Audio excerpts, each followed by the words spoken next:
sabihin, ikaw talaga yung nag-push ng batas na yan. I have principally sponsored 82 laws, including 80 laws regarding for the establishment and upgrade of public hospitals. Ano po ito? Halimbawa, yung hospital ninyo sa inyong lugar, yung kapasidad nila, 500 lang, kaya lang 1,000 patients a day. Isinabatas natin, ginawa natin 1,000. Halimbawa, yung PGH, dadagdagan natin kasi kulang talaga. Alam niyo, sa kakaikot ko sa buong Pilipinas, maraming hospital, isang kama, 2 pasyente.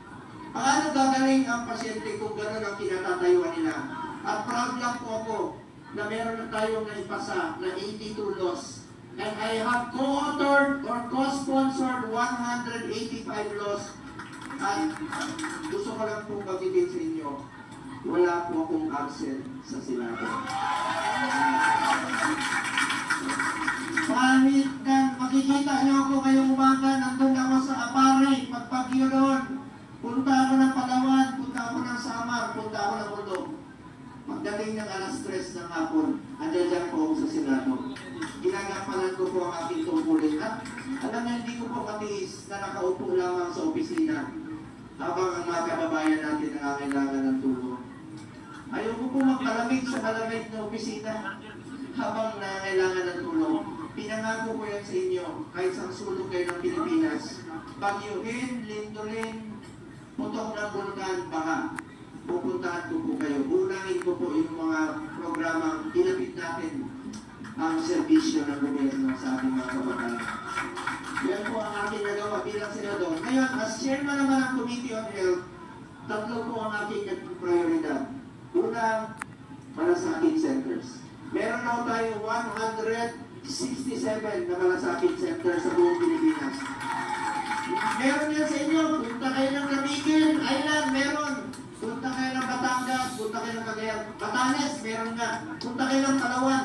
Magkabilang dulo. Sa Palawan na, Silenzin. Magkabilang dulo, napuntahan ko ang malasakit center sa Kulyon. Napakalayo. Isang araw ang biyahe papunta ng Kulyon. Pinuntahan ko yan. Meron nga isang tagatagong doon, sir. 35 years na hindi umuwi sa kanila. Sabi ko, isama na kita. Iuwi kita sa Davao, sa Tagum. Sabi niya, ayaw ko na umuwi. Kasi nagkasakit siya ng leprosy noon. Tumaling na siya, may gamot na sa leprosy. Ayaw na niyang umuwi dahil sabi niya, wala na raw siyang kamag-anak na uwihan. Naiyak po ako nung nakita ko yung pasyente. Awang-awa po ako na meron pa ng ganon. After 35 years, ayaw na niyang umuwi sa kanilang bahay. Ay wala na siyang mauwihan. Nakakalungkot po, but that is reality. Ngayon, pangalawa ko pong naging prioridad. Ito pong Super Health Center. Ano po ito? Iba rin po ito sa Malasakit Center. Iba rin po yung Regional Specialty Center. Ang Super Health Center po, pwede po dyan yung konsulta. Dahil lahat ng Pilipino, miyembro po tayo ng PhilHealth. Diyan na tayo magpakonsulta. At ngayon, sobra-sobra ang pera ng PhilHealth. Kaya nga, galit ako. Hindi ako pumirma sa MyCam report dahil zero subsidy ang PhilHealth. Tayo magkukontribute sa bulsa natin, sa sweldo natin, tapos walang subsidy ang national government. Kaya masama loob ko dahil yung excess funds ng PhilHealth last year, winalis, dinala sa ibang mga proyekto. Para sa akin, ang PhilHealth po, para sa health yan. Hindi naman negosyo ang PhilHealth. Ang PhilHealth po ay insurance na meron tayong masasandalan tuwing tayo ay nagkakasakit. Bakit sobra-sobra ang pera ng PhilHealth? Habang naghihingalo ang mga pasyente, walang pambayad. Ayaw magpa-hospital. Kahapon pinakita ko sa video during the hearing. Nag-hearing ako kahapon dahil campaign period. Sabi ko, unahin mo ang servisyo. Unahin mo trabaho ko bilang senador Yesa sa kampanya. Meron pong mga pasyente, buntis sa Cebu. Ayaw na pumunta ng hospital. Namatay sa psycho, pati yung bata. Dahil takot magpa-hospital, takot sa babayarin sa hospital. Bakit tayo matakot? May PhilHealth naman. Dapat po, ang PhilHealth, tuparin niyo po inyong pinangako. Binabantayan ko po itong PhilHealth para sa Pilipino. Yung pinangako ng pinapirma ko sila ng commitment letter. Pakita mo yung commitment letter. Yan. Naka 13 hearings na po ako sa Senado. Kasama na dyan yung health emergency allowances. Finally, last year po, na-release na yung 27 billion dahil sa ating pagpupursige para sa ating mga health workers. Ngayon ang tawag doon, services render na yung pinagpawisan yun, pinagpaguran ng ating mga health workers. Finally, nabayaran. Ngayon, along the way, nag-hearing po ako, ito yung binabantayan ko sila. Pinapirma ko. Ngayon, i-cover ng pangalawang beses ng PhilHealth yung magkasakit tayo ng pneumonia. After 10 days na admit tayo muli, sabi ng PhilHealth, bawal. Ngayon, tinanggal na nila itong single period confinement policy sa ating pagpupursige. Ngayon, dinagdagan na nila dental package, yung sa ngipin. Pati sa mata, dinagdag na nila. Tatanggalin na rin po nila yung 24-hour confinement policy na kailangan natin magpa-admit ng 24 hours. Nag-introduce na sila ng emergency packages. Ang dami nilang pulisiya na anti-poor. Eh, sobra-sobra naman yung pondo nila. Ngayon, dadagdagan po nila yung mga chemotherapy sessions sa puso, yung angioplasty. Tataasan na rin po nila yung coverage ngayong taon na ito. Ito yung mga pinangako nila na patuloy ko pong babantayan para sa Pilipino. Dahil para sa akin, ang PhilHealth po, para sa health ng Pilipino. Karapatan natin yan, mga kababayan po. Ngayon, balikan ko lang po yung proyekto ni sinulong natin. Proyekto po ito ng DOH, ito po Super Health Center.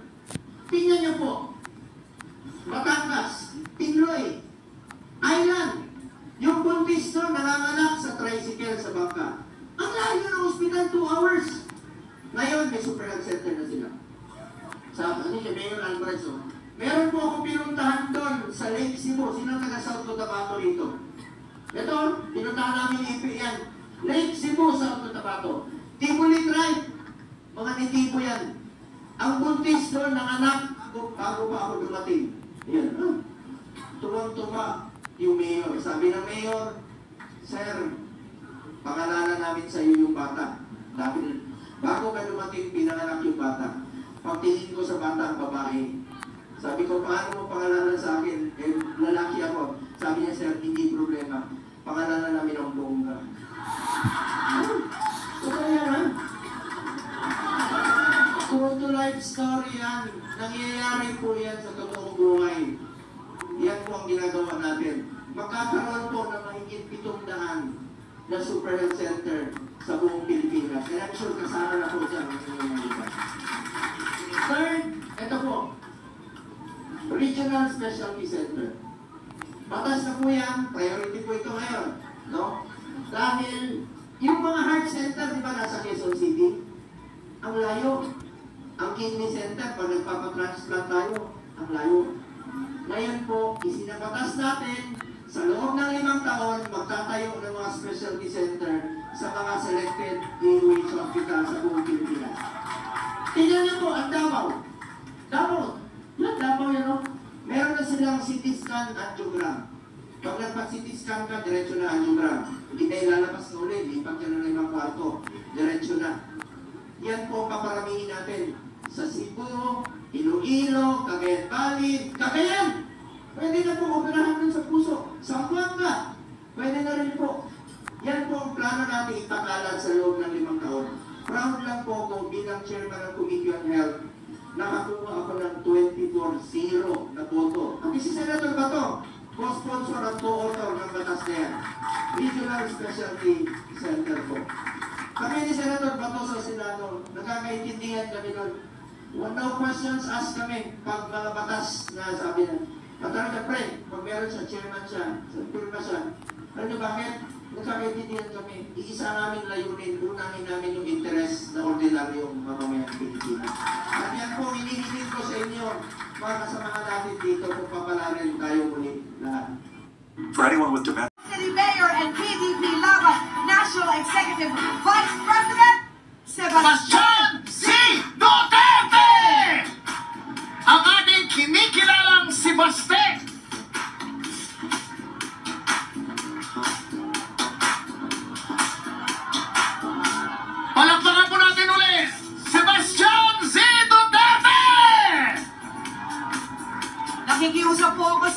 dito, please. Upo lang po. Upo.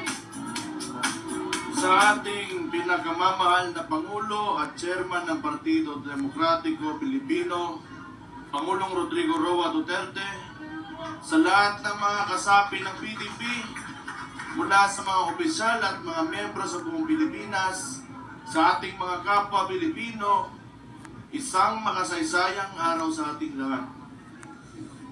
Taos puso akong nagpapasalamat sa bawat isa sa inyo sa patuloy na pagtitiwala sa Partido Demokratiko Pilipino at sa mga advokasya na ating ipinaglalaban. Isang malaking karangalan na makasama kayo sa hatikain na maiangat ang ating bansa at ang buhay ng bawat Pilipino. Ang PDP ay maninindigan hindi lamang para sa atin ang dirito ngayon, kundi para sa bawat Pilipino na siyang tunay na lakas at pundasyon ng ating partido. Higit 4 na dekada ang nakaraan na buo at nanindigan ng PDP laban upang tutulan ang mapang-abusong Rehimeng Ferdinand Marcos Sr.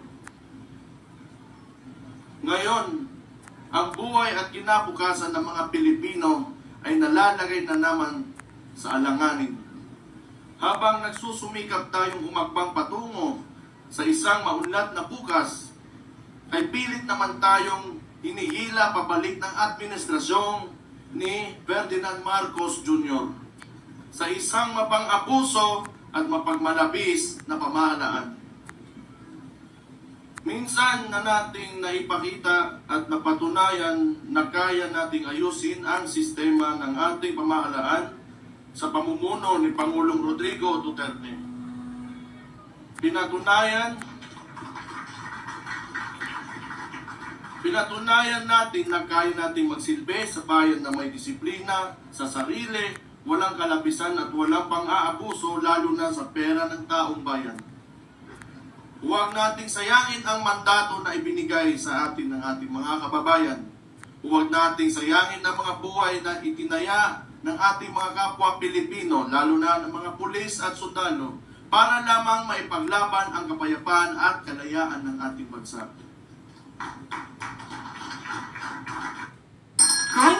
Ibigay sa mga Pilipino ang buhay na masagana, bansang mapayapa at lahing maipagmamalaki sa buong mundo. Bilang mga tunay na kasapi ng PDP at boses ng mga Pilipino, patuloy tayong makikilahok, magsasalita at makikipaglaban. Mga kapatid, nagsisimula pa lamang tayo. Mahirap at mapanganib man ang landas na ating tatahakin, hindi ito mapapawi ang nagliliyab nating mga damdamin para sa isang mapayapa at maunlad na bansa. Hindi tayo uurong, patuloy tayong haakbang para sa karangalan ng mga Pilipino at ng buong Pilipinas. Walang makakapigil sa atin kapag tayo ay magkakaisa at buong pusong mag-aalay ng ating buhay para sa kinabukasan ng ating pinakamamahal na bayan. Ipaglaban natin ang kinabukasan ng mga kabataan. Ipaglaban natin ang kapayapaan. Ipaglaban natin ang malinis, tapat at makatao na pamahalaan. Ipaglaban natin ang ating bayan. Mabuhay ang PDP! Mabuhay! Mabuhay ang Pilipinas! Mabuhay! Mabuhay ang Pilipino! Mabuhay! Maraming salamat sa inyo guys. Mabuhay si Baste! Mabuhay ka, Mayor Baste Duterte! Hindi mo lang mahal ang Pilipinas, ang gwapo-gwapo mo pa. Di ba, girl? Mahal ka namin! Mahal ka namin! Wow, di ba? May pinagmanahan kasi. Siyempre! Mana sa daddy, di ba? Speaking of kagwapuan, abay sunod na natin ang isa pang gwapo. Yes, for the message from the party national president of PDP Laban, tawagin na po natin ang ating minamahal na Senador Robin Hood Padilla!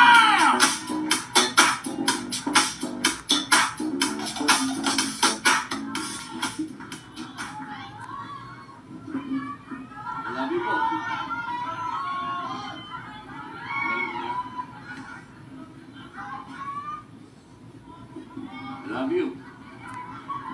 A'udhu billahi minasyaitanir rajim. Bismillahirrahmanirrahim. Alhamdulillah rabbil alamin. Bismillah wa salatu wa salamu ala rasulillah. Assalamualaikum warahmatullahi wabarakatuh. Pagbati po ng kapayapaan sa inyong lahat, mga mahal kong kasama sa PDP Laban. Ako po ngayon ay nasa inyong harapan. Kasama po ang pinakamagaling na Pangulo ng Pilipinas, Rodrigo Roa Duterte. Mga mahal kong kababayan, dapat tayo ay proud. Parang hindi ko naririnig na proud tayo. Proud pa kayo! Dapat, alam nyo, bihira lang dumating sa buhay ng tao ang ganitong pagkakataon na pwede tayong may gawing maganda sa ating bayan. Bihira po yan. Kaya pag dumadating ang pagkakataon na to, dapat tayo ay buhay na buhay. Hindi po tayo pwedeng magkamali dahil kasama natin ang pinakamamahal na Pangulo ng buong bansa. Kaya po sana, bilang napatunayan na po ng ating Pangulo at minamahal na Pangulong Rodrigo Roa Duterte ang kanilang kagalingan sa executive. Ang hinihingi ko naman po sana sa inyo ay ipaglaban naman po natin itong mga tatakbong mambabatas. Hindi po kasi pwedeng magkaroon ng tagumpay kung ako lang ang nasa Senado, kung si Bato lang ang nasa Senado, o kung si Bongo lang ang nasa Senado. Tatlo lang po kami. Kulang po kami. Kailangan po dumami ang PDP Laban sa Senado upang ang boses at yung aksyon po namin na hinihingi po ninyo ay maibigay namin.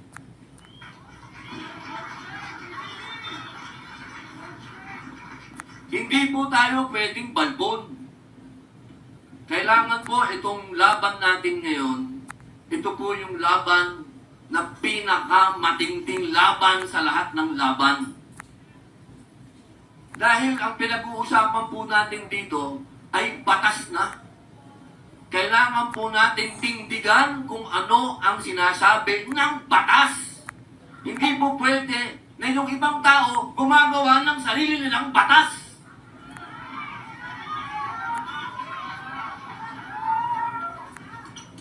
Mga mahal kong kababayan, napakalalayo po ng pinanggalingan ninyo. May galing ng Agusan, may galing ng Mindanao, may galing ng Bisaya, may galing ng Cavite. Lahat po yan, nakausap ko rin sa baba. Lahat kami nakapagpa-picture. Pero isa lang po ang hiling ko. Sana, yung pagmamahal po nating lahat kay Pangulong Rodrigo Roa Duterte ay ibigay po natin sa lahat ng mga kandidato nating senador.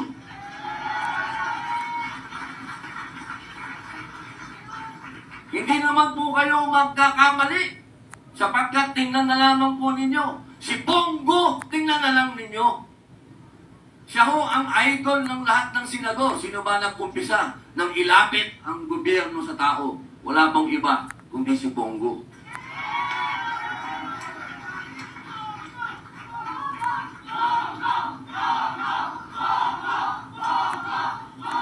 Mahina! Bongo!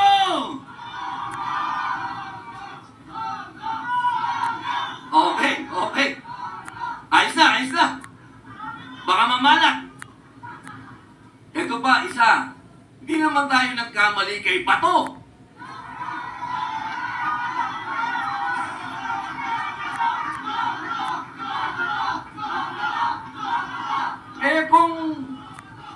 Kung patapangan lang ang laban, walang tatalo kay Bato.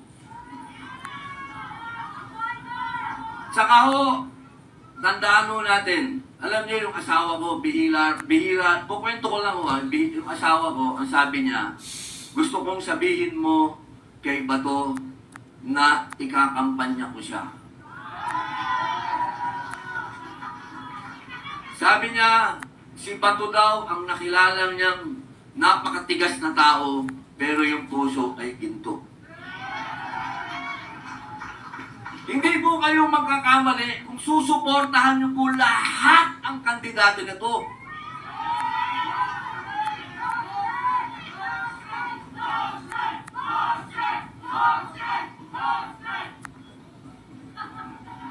Malaki bayad ko dito. Ayos. bilang pagtatapos po, kasi inaantay po natin lahat si Mayor magsalita. Alam nyo naman, si Mayor ang vitamins natin. Eh. Pag nakikita natin si Mayor, lumalakas ang loob natin lahat. Lalo na pag nagsalita. Bilang panghuli, mga mahal kong kababayan. Ako po, ang natitira na lang sa akin, 3 taon na lang. Hanggang ngayon po, inaantay pa rin ng mga bumoto sa akin yung pinangako nating federalismo, yung pinangako po nating lahat sa kanila. Isa lang po ang lagi kong sinasagot. Mangyayari lahat yan kapag ibinoto nyo lahat ang senador na to. Kaya po mga mahal kong mga PDP laban, tanggapin nyo po ang aking pasasalamat sa inyo. Buong puso kong pasasalamat sa inyo. Nag-uumpisa pa lang po ang laban natin. Maraming salamat. Mabuhay po. Mabuhay Senator Robin Hood Padilla! Mabuhay po kayo, Senator Robin Hood Padilla. At upang ipakilala ang chairman ng PDP Laban na walang iba kundi ang ating former President Rodrigo Roa Duterte, nandito po ang ating former Executive Secretary. Bigyan po natin ng masigabong palakpakan, Salvador Medialdea.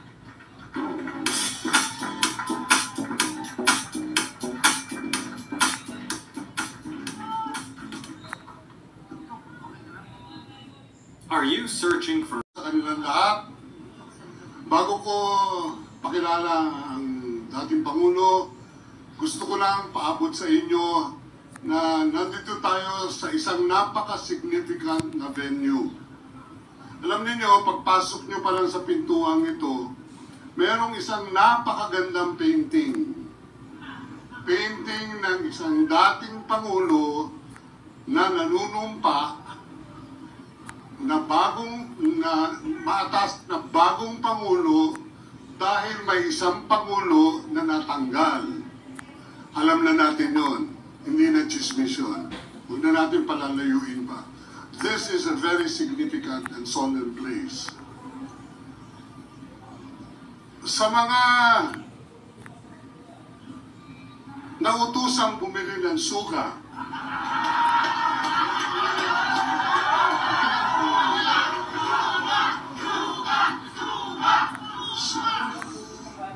bundok, abogado yan. Si Bato, magiting na general yan. Hindi ko na sasabihin saan magiting yan. Malasakit yan.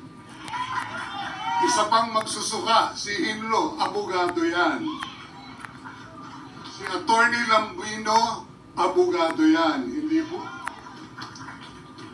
Si Attorney Marcoleta, Congressman Marcoleta, isang respetadong congressman, isang magiting na abogado. Meron tayong isang master theologian, si Pastor Iboloy, at isa pang magiting na abogado, dating executive secretary na gwapo kagaya ko, si Attorney Vic Rodriguez.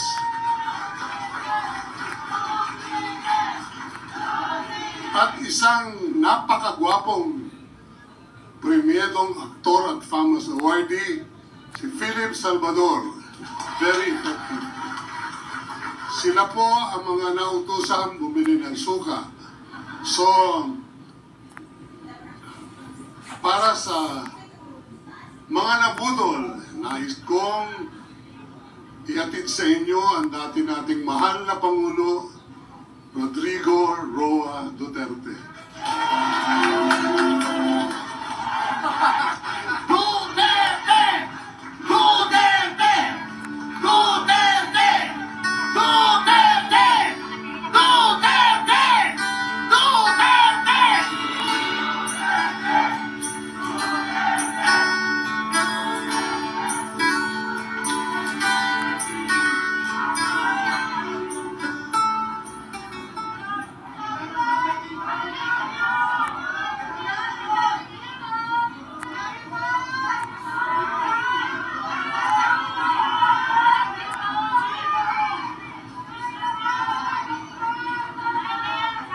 Alam mo, may sarili akong subject matters sa isip ko papunta dito.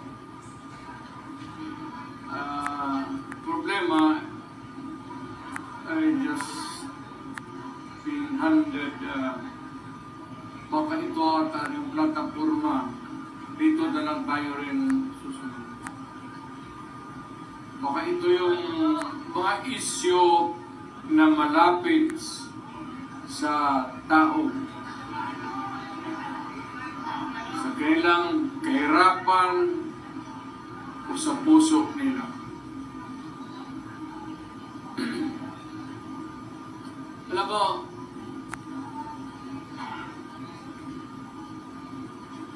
I would like to I do not want to criticize anybody. But you know, however you do it, basta nandiyan ka sa gobyerno, ikaw yung nagdadala ng, ikaw yung timon, talagang mahirap. And I can understand kung yung mga issue hindi ka agad nabibigyan ng, if it's a problem, it would take time. But apparently, itong sa panahon na ito, patong, ay yung solusyon, mahina ang dating. That's why,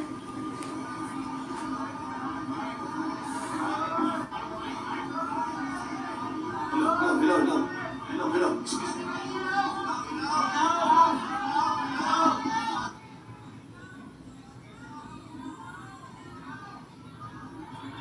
Check.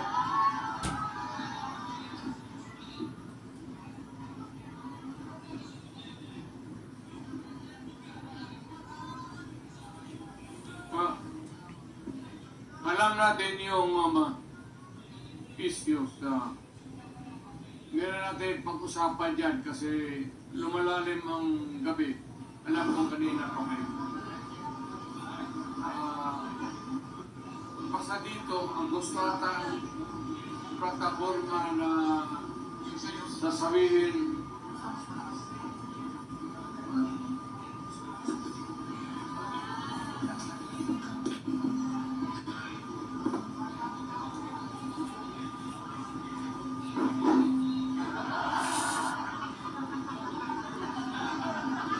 kalimutan ko tuloy siya.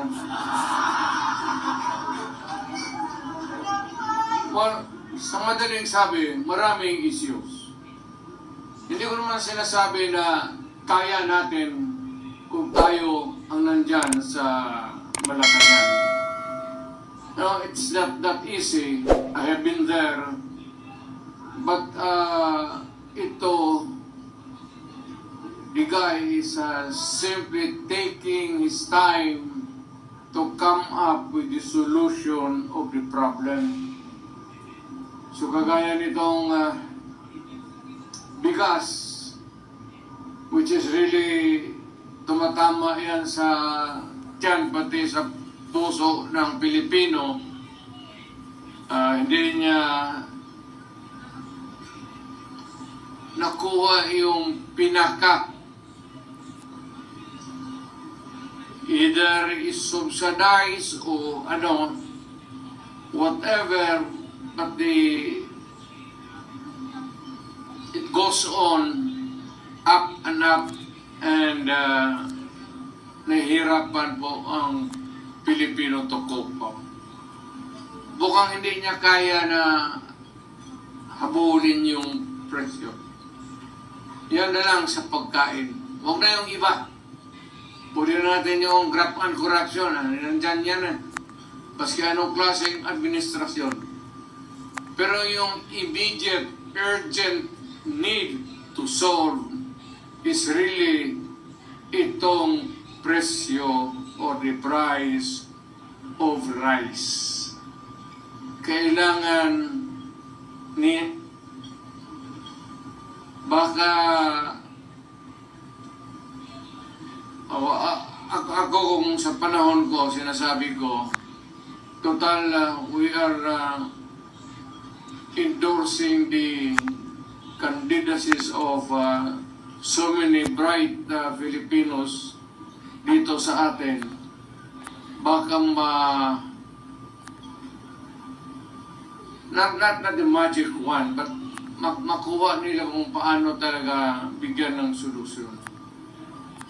It's either you import and go down or whatever, but you know, sad to say, the Philippines is agricultural based ang country natin. Ang ekonomiya natin is agriculture. Ang problema, yung pagkain mismo, hirap tayo. Nakabugas siya! Higit sa lahat, meron akong certificate na nagpapatunay na ako ay isang ganap na abogado. Kaya ako ay natutuwa kung ito man ang Team Suka. Isa po akong proud member ng Team Suka. At ating pong lalabanan ang Team Sinusuka!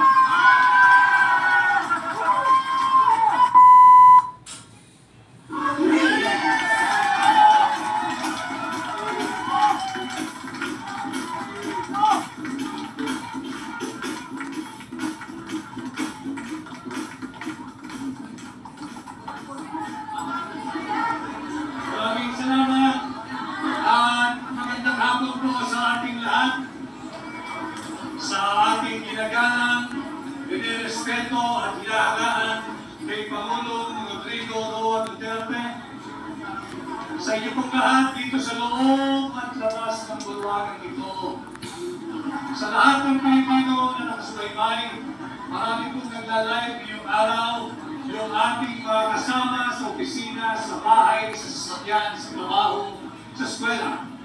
Ganon din o sa mga Pilipinong overseas Filipino workers at migrants saan magpanig ng mundo. Ang gabi po ninyo ang aking pagbati at paggalang ngayong hapon.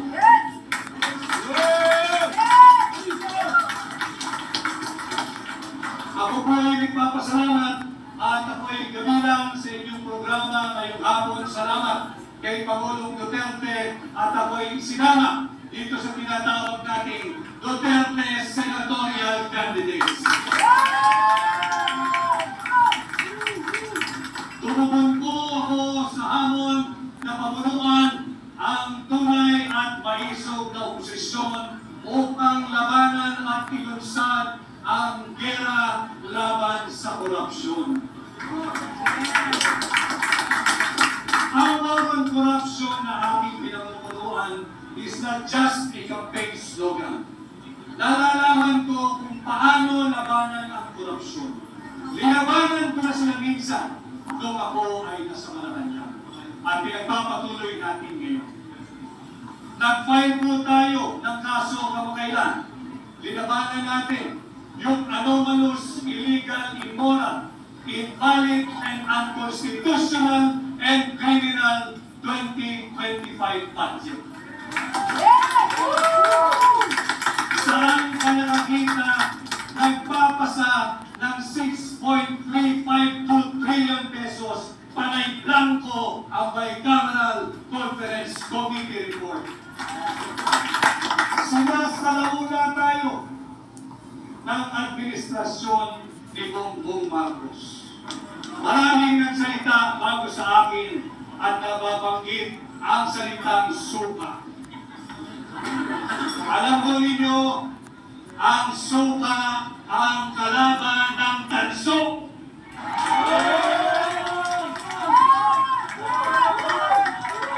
Ang suka ang kalaban ng peking ginto.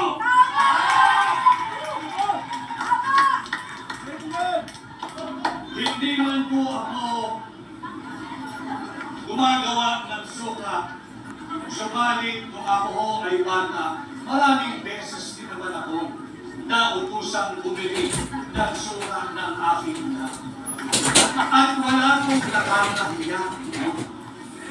Sapagkat magamat, ako ho ay nakabili ng suka ng maraming ulit at nautosang bumili ng suka ng maraming ulit. May diploma ho ako at nakapagtapos ako.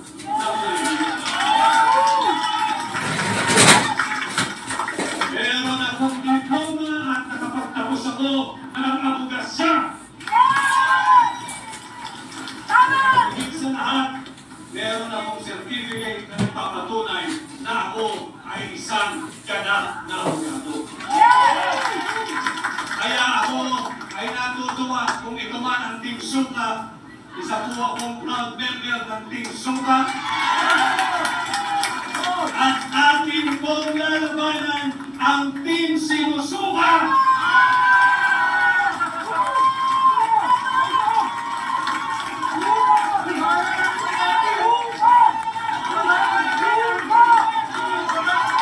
Maraming ang mga magbubuton.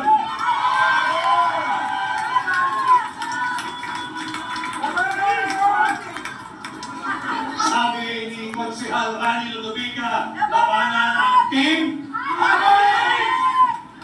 Tutungo tayo mamaya dyan.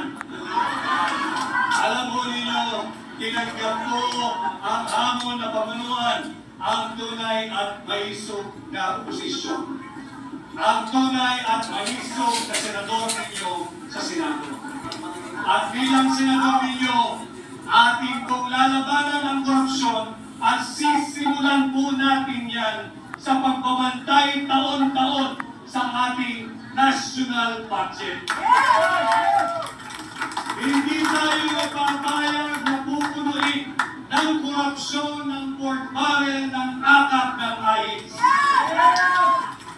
Babantayan natin taon-taon ang ating national budget nang sa ganon, hindi na magkaroon ito ng 28 blanco at nauwi sa tinatawag nating GAA. Subalit bilang senador ninyo, kailangan ko po ng katulong. Kinakailangan kong makasama sa tulong ninyo ang isang veteranong mambabatas, matapang, magaling. Dahil po natin sa Senado, si Senador Atty. Dante Bartoleta. At hindi lamang po isa, kinakailangan pa natin magsama ng isang veteranong abogado. Matagal na akong naglingkod ito sa mababang kabulungan. At minsan din naging Chief of Staff sa Senado. Ang matagal ko ng kaibigan na hindi natin sa Senado, kasama ko magbabantay ng tao ng budget, si Senador Atty. Raul Lampino.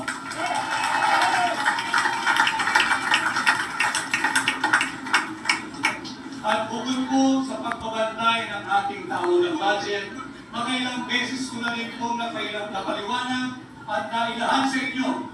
Bilang senador, akin pong aagendahan ang tinatawag nating plunder law o yung batas laban sa pandarambong. Sapagkat hindi po makatalungan na habang tayo ay nagsasagawa ng proclamation rally ng Duterte senatorial candidates ngayong maghapon, habang tayo ay ninanakawan, hindi tayo makapagsampa ng kasong plunder sapagkat hindi pa maabot sa 50 million pesos ang ninanakaw ng mga tulisan dyan sa Kongreso. Bilang senador ninyo, aamyendahan ko ho ang plunder law o yung batas laban sa pandarambong, yung threshold na 50 million, ibababa po natin ito sa 1 billion pesos.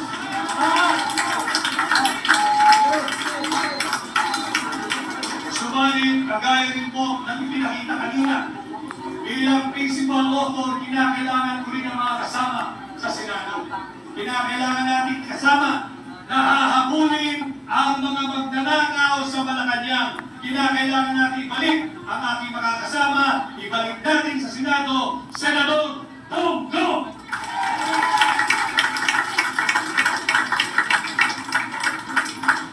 At kapalihas din po ng kanyang advokasya, ipinakita niya kanina doon sa video message niya yung tinatawag niya Exhibit A, yung KOJC. Nakikita natin kung anong ina, pag walang korupsyon, kung lahat ng pera ay ginagamit at napapatupad ng tama.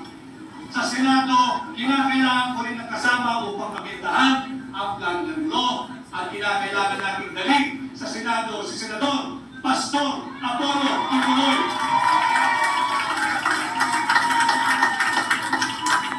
At pag na-amyendahan po natin ang plunder law, isa sa batas ko po ang pagbabalik ng death penalty sa lahat ng nagnanakaw sa pera natin ng mga Pilipino.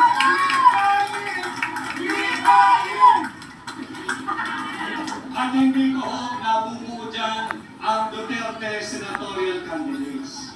Pag nagawa na po natin yan, meron na tayong pagbabantay sa budget, meron na tayong pagbabantay at pagkamit sa plunder law, ang pagbabalik ng death penalty, lalabanan din natin ang muling paglaganap ng iligal na droga.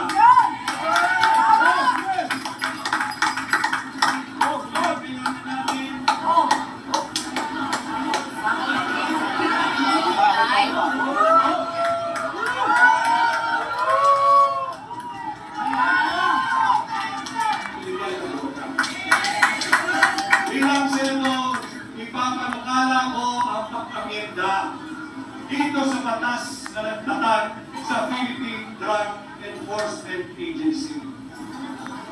Higit nating palalakasin ang PIDEA. Bibigyan natin itong kapangyarihan magsagawa ng damo ng mandatory drug testing sa lahat ng tao. Mandatory drug testing parehas sa elected and appointed official ng ating pamahalaan. Walang exemption. Sisimulan natin ito sa Malacanang. At para magawa natin yan, kinakailangan ko ang isang matapang na namumula dati ng laban kontra sa iligal na droga. Ibalik natin sa Senado si Senador Bato de la Rosa.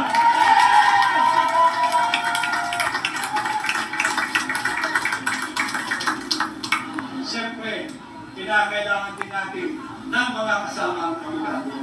Sapagkat laban sa iligal na droga, dapat ang parameters ay all within the Constitution and within the rule of law. Dalhin po rin natin sa Senado ang aking kaibigan, ang aking amigo, si Atty. Senator J.B. Dilo.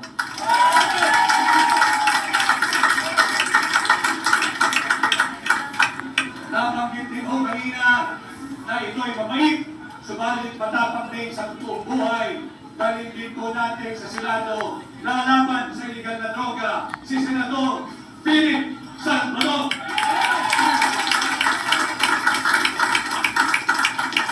And last but not the least, tulungan din po natin ang bagong abogado, ang bagong kasal, ang bagong senador, Senator Atty. Jimmy Bongo.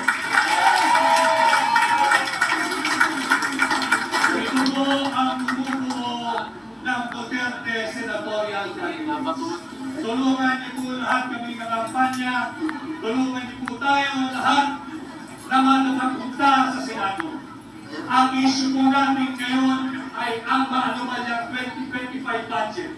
Subalit pilit nilang dinilihis kung kaya't pinersa nilang ipasok itong unconstitutional na impeachment complaint laban kay Vice President Inday Sara Duterte.